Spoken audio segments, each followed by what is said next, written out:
শনিবার দিন সকালবেলা 2টি লোক এসে আমাকে বলে যে বাসা ভাড়া দেবেন। আমি যখন বাসা ভাড়া দিই আমি বলছি স্যার দেবো। কারা আপনারা? আমরা এনজিওর লোক। তাহলে এনজিওর লোক যদি হন তাহলে আপনাদের কাগজপত্র শো করেন, তারপরে আপনাদের সাথে কথা বলবো, এর আগে কোনো বাসা ভাড়ার কথা হবে না। এই পর্যন্ত বলার পরে তারা চলে গেছে।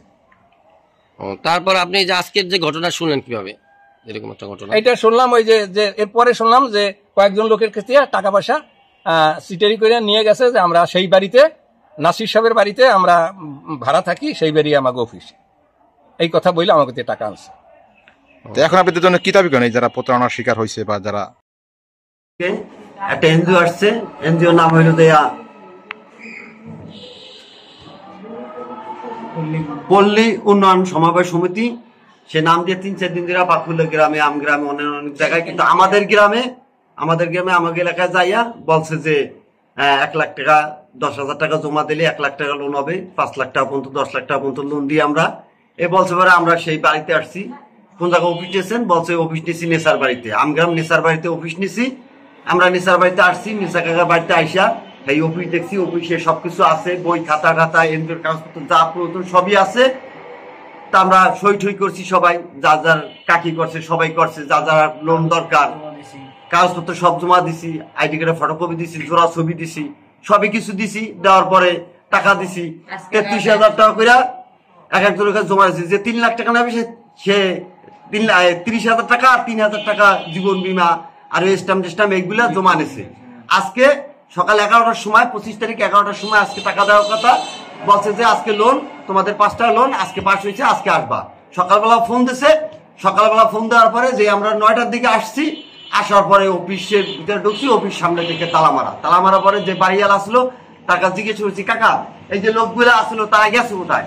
সে বলে কি আমরা জানি না, অফিস টুফিস সেই জায়গা নাই, আমরা ভাড়াগুলো দিই নাই। আমি বলছি কাকা তা আমরা এই 2-3 দিন ধরে যে আসছি এই জায়গায় এসে টাকা জমা দিছি, সই করছি, ফর্ম নিছি, এইগুলা গেল কোথায়? এগুলা তাহলে বা এগুলা ব্যাপারে জানি না। আজকে তোমাদের উদ্বোধন করবে, লোনও দেবে, আবার নাকি আমার টাকা পয়সাও দেবে, মানে যে বাড়িওয়ালার টাকা সে টাকাও আজকে দেবে, অ্যাডভান্সও করবে।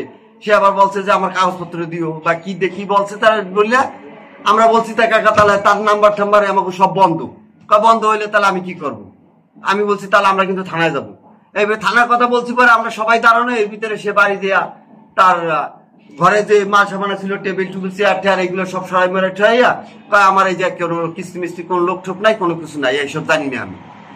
তারপর আমরা থানার সহযোগিতা দিচ্ছি, দেখি থানায় আছে, তারপরে আছেন দেখি যে পল্লী এই যে আমরা যে পল্লী উন্নয়ন সমবায় এইটা আমরা সুদ কম দিতে আসি, লাখে 10,000 টাকা 2 বছরের জন্য ঋণ দিতে আসি। সবাই 18 মাসে, আমরা দিতে আসি 24 মাসে। 24 মাসে দিতে আসি, এইটু সুযোগ আছে। আর প্রতি মাসে আমরা ঋণ, এটা আমাদের কোনো সপ্তাহে নাই। আর প্রতি মাসে এটা সুদ কম। সপ্তাহে গণ উন্নয়ন বিরাটরা নাম বলছে, আবার বই দেখাইছে, এই বই বাই করছে, বই পিতা দেখি কি ওই যে লেখা আছে পল্লী উন্নয়ন সমবায় সমিতি আমগ্রাম, এরকম বই তো লেখা আছে আমগ্রাম। আপনাদের কাছে বইগুলো আছে না? বইগুলো আমার কাছ থেকে উঠাইছে সবকিছু, টাকা উঠাইছে, সবকিছু উঠাইছে, স্যারের সইও দিয়েছে। এই বইগুলো আজকে ঋণ দেবে, ঋণের সাথে বইগুলো দিয়ে দেবে। না এরকম কতজনের কাছ থেকে টাকা নিছে? এই আমাকে কাছ থেকে পাকুল্লা থেকে নিয়েছে 5 জনের কাছ থেকে। এরকম আমগ্রাম থেকে নিয়েছে। আমগ্রাম একজন বসে রয়েছে 1 লাখ টাকা, তার ছেলে লিবিয়া থাকে, লিবিয়া জেলখানা না কোন জায়গায় আটকা আছে, তার নগদে 10 লাখ টাকা লাগবে, এই জন্য 1 লাখ টাকা জমা দিছে। 1 লাখ টাকা জমা দিয়েছে, সেও দেবে, তার 10 লাখ টাকা সেইটাই সেও দেবে, সেও ঋণ ঠিন করে এনে দিয়েছে, তারও কোনো কতজন লোক ছিল? এই জবে ছিল 3জন মোটরসাইকেলে সবসময় ঘুরছে। ওই বই খাতা পত্র সবকিছু, এনজিওর ফর্মটা পর্যন্ত আছে। এই পল্লী উন্নয়নের যে মানে বিশ্বাস করবে না, ফর্ম, সিল, ম্যানেজার সবকিছু অলরেডি সব, মানে কোনো কিছু যে বাকি যে এনজিও নাই এরকম কোনো কিছু নেই, এনজিও সবকিছুই আছে তাদের কাছে। আচ্ছা 33,000 আপনার কত টাকা লোন? 3 লাখ টাকা। আচ্ছা আপনার ঘটনাটা বলেন তো, আপনি কি জানেন আপনার কাছে যখন টাকাটা নিল, একটু ঘটনাটা বলেন। আমার কাছে আমি হলো ইজি বাইক চালাই, ঠিক আছে, রাজৌরি আমগ্রাম সভাপতি ইজি বাইক চালাই আমি। তাই আমার ব্যাটারি নষ্ট হয়ে গেছে, মানে ডাউন হয়ে গেছে, আমি ব্যাটারি উঠামো, তাই হঠাৎ করে আমি যাইতে আসি, এর ভিতরে আমার বাড়ি এলাকায় কি যে নতুন একটা সংস্থা আইছে, যে ঠিক আছে কোনো সুদ মুদ কম, এটা থেকে আমরা একটা লোন দেই। ঠিক আছে, এর থেকে টাকা উঠে এটা দিয়ে আমরা ব্যাটারি বুটারি উড়া মানে আরো যত সমস্যা আছে সমাধান হয়ে যাবে। তো আমি আবার ওই টিপ নামাই দিয়ে আইসি, বাইকটা আইসি পর হেরাও ঘুরলা দিয়ে হ্যাঁ কয়ে গেছে যে আপনারা একটু পরে আইসেন, সে নামাই দিয়ে যাত্রী নামাই দিয়ে আসবে। পরে আসে আমি যাত্রী নামাই দিয়ে আইসি বাড়িতে। আইসি পরে আমার জিজ্ঞেস করছে যে ভাই আপনি কি করেন? আমি বলছি যে আমি এই যে আমার অটো, আমি অটো চালাই, ইজি বাইক চালাই। আপনি টাকা দিয়ে কি করবেন? বলছে যে আমি বলছি আমি টাকা দিয়ে আমার ব্যাটারি নষ্ট হয়ে গেছে, আমি ব্যাটারি উঠাবো।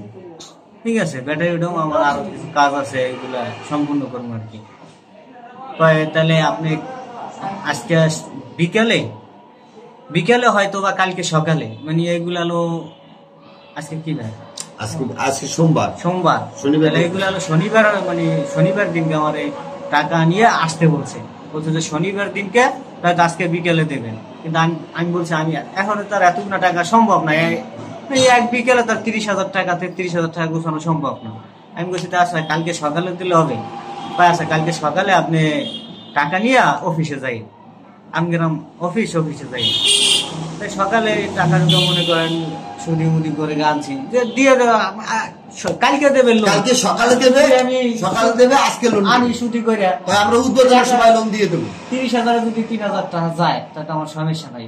কম অন্য নেতারে আনছি, আনিয়া পরে মনে করেন সকালে আইয়া টাকা জমা দিছি, ফর্ম করছে, ভোটার আইডি কার্ড নিয়েছে, সই দিছি, সবকিছু সম্পূর্ণ। আপনি কালকে সকাল 10টা থেকে 11টায় আমরা উদ্বোধন করবো, আপনারা সবাই মিলাতে অংশগ্রহণ করেন। ওই সাথে আপনাদের বলেন তো। আমরা লোন করছি, টাকা নেব, এখানে আমাকে টাকা পয়সা নিয়ে পলাই গেছে। এখানে আমরা আইনের আওতায় আইছি যাতে ওরা শাস্তি পায়। আপনারা কত টাকা দিয়েছেন আপনি তেমনিতে? 33,000 টাকা দিচ্ছি স্যার, আমার 3 লাখ টাকা লোন দেওয়ার কথা বলছি। আপনার বাসা কোথায়? আমার বাসা পাকুড়লে। এই লোন নিয়ে আপনারা কি করতেন, মানে প্ল্যান ছিল কি?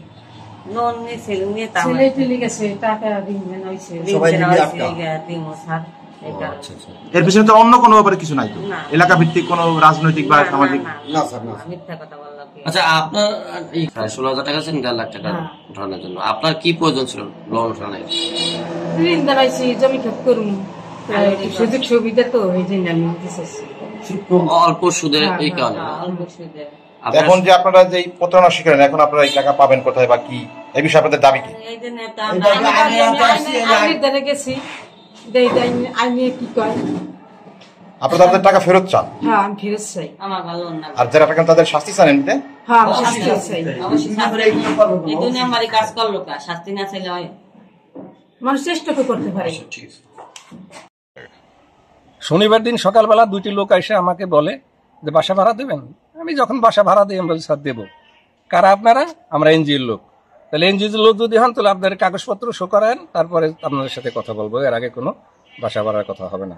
এই পর্যন্ত বলার পরে তারা চলে গেছে। তারপর আপনি যে আজকের যে ঘটনা শুনলেন কিভাবে, এরকম একটা ঘটনা? এইটা শুনলাম ওই যে এরপরে শুনলাম যে কয়েকজন লোকের কাছে টাকা পয়সা সিটারি করে নিয়ে গেছে, যে আমরা সেই বাড়িতে, নাসির সাহেবের বাড়িতে আমরা ভাড়া থাকি, সেই বাড়ি আমাকে অফিস, এই কথা বলে আমাকে টাকা আনছে। এখন আপনাদের জন্য কি দাবি করেন, যারা প্রতারণার শিকার হয়েছে বা যারা প্রতারণা হয়েছে তাদের টাকাটা যাতে পাইতে পারে, এই ব্যবস্থা সুব্যবস্থা যেন হয়, চিটার বাটপারে ধরে তাদের উপযুক্ত বিচার হোক।